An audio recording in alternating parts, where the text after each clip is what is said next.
Dacey, 4 from 4, back-to-back home victories, 4 clean sheets. Pretty good start. Thoughts? Probably the most difficult one. But if you take out kind of the league table, they set up to frustrate us today. And ultimately we clocked it quick enough. We got that kind of information on them already. But it was a little bit more of a low block than what we expected in previous games. They'd come out and pressed. But it was about patience, it was about resilience, it was about us not getting bored of doing good habits, and it was about ball speed. And we said to the boys, with the utmost respect to Canvey, if we score the first goal, they've got a lot to do to get back into it. And I think us scoring, again, probably in most games at critical times, a couple of minutes into the second half, a beautiful cross, a beautiful header, and that's a little bit of weight lifted, because now if Canvey want anything, they have to come out, and for them to come out means they have to leave spaces. And then the second one, me and Junior have just said, it's probably the first wow moment we've had. You get those where they just sit beautifully and Cookie's hit it so clean, and it's one of those ones where you just hear the grasp of the few seconds as the ball comes up and down. And I'm glad he's had that moment. He's probably a big reason on why I'm here, Cookie. But also breathing space for all of us to go, the game's done.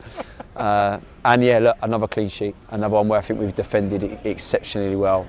Limited them to 1-2 chances. And, like we say, goals win games, but clean sheets win titles. Well, we'll touch on Cookie. A great finish. He's been biting at the bullet to get on the pitch. I've commentated with him twice last week. Just your thoughts on his impact when he came on. He actually, I thought he was going to go right back, but you pushed him up to the right of the front three. Why'd you do that and not maybe put him naturally where he's more suited now? Because we didn't need to. We were comfortable with the players that we had there, so making that change then made it making a change for the sake of it. Millsy, we've got to look at being fresh for Monday, and Gasper's played a lot of football where he started to get a little bit leggy. Cookie can run. Cookie's got speed, Cookie can deliver a ball, and also aerially he's very good. So even though you've lost Millsy necessarily as a target, Gasper can jump and Cookie can jump, so we still had options up there, and that was important for us. And then Gio and Joe then came in and changed that back four. Tom Chambers was starting to cramping up a little bit. We needed a bit more control in the centre of the park, and we allowed that with Alfie, Lonnie and SB. And that's the versatility that Cookie brings you, is he can play right back, he can play in the centre of the park, and he can play as a winger. We'll touch then on the back line, 4 clean sheets. Toby pulled into maybe 1 or 2 saves again, commanding his box, come for a cross late on when it was only 1-0. But Jeffrey, I thought, again, was sensational, was created that incredible block where maybe there was a foul on TC down the corner as well. Just your thoughts on the back 4? Just exceptional, because they see a lot of the ball, they build well, they understand when the game needs to be played in certain areas, but all of them defend. They all challenge, they all win headers, they all make tackles, they all make blocks. Jeff has made some really important ones today. I think he probably just tips Alfie as MOM for me. I thought he was the same last week at Ramsgate. But that's the beauty of it, and we've got boys also currently that are defenders that are maybe not playing the minutes that they necessarily want to, but they understand what's in front of them and what they've got to do to get there.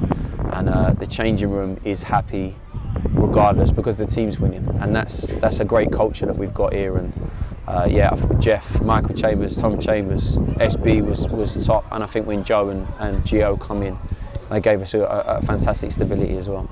You mentioned last weekend we had obviously 13 players in the first week. You've upped it to 15, hopefully 16, 17 maybe on Monday. How much are you looking forward to working then with pretty much a fully fit squad, with obviously AJ returning and Wince hopefully maybe on Monday as well? Yeah, not really. It's going to be a headache. But it's a great headache to have, and I think the beauty of what we had, kind of just going off from what I said, is everybody's bought into it, everybody's buzzing, and everybody wants to play, and that's going to give us good competition. There's certain boys that maybe a couple of weeks ago we've been probably prying for them to come back. Now, because others are returning, you got Amadou in there as well, his concussion 21-day period is finished. We don't have to rush them back. So that's great for us. But once everybody's fit, the squad depth is going to be fantastic. And as long as we monitor it and we're honest enough with the players and are honest and transparent with them, everybody's time will come throughout the season, and we reiterate that a lot. Obviously, the first half was frustrating because of the low block. What did you say to the lads at half time? You're going in 0-0, obviously. What did you say and how to get over that low block? It's just about understanding where we can create space, where we can find overloads, and ultimately force them to jump out of their shape. And then the intelligence on what we look for in a player is how quickly can they exploit that, and how quickly can they find it. Because ultimately, when your teams are in a low block like that, you have to move them. You have to move them from side to side to then be able to either penetrate in behind or penetrate in front. And maybe first half, they knew what we wanted, but it was just a little bit slow. They were finding the right passes, but it just took a couple of seconds too long. And then once you start creating those chances, there's not really much you can do about it. It just then becomes about the end product. And we did really well to work a move that led to the corner, and then to score from that. And then I think we looked pretty comfortable after. There's a couple of half chances for Millsy, Luke's hit the post, and then obviously Cookie's got the wonder strike. So the beauty of it is we have solutions for all these things, and we have the players that can adjust to it, and we adjusted to it very quickly. It was just with a little bit more bite start of the second half, which ultimately led to us taking the lead. Looking ahead to Monday then, obviously on paper one of the hardest grounds to go to, Whitehawk, a big slope, bobbly pitch. How much are you and the squad looking forward to that challenge, and a very different challenge to the first four?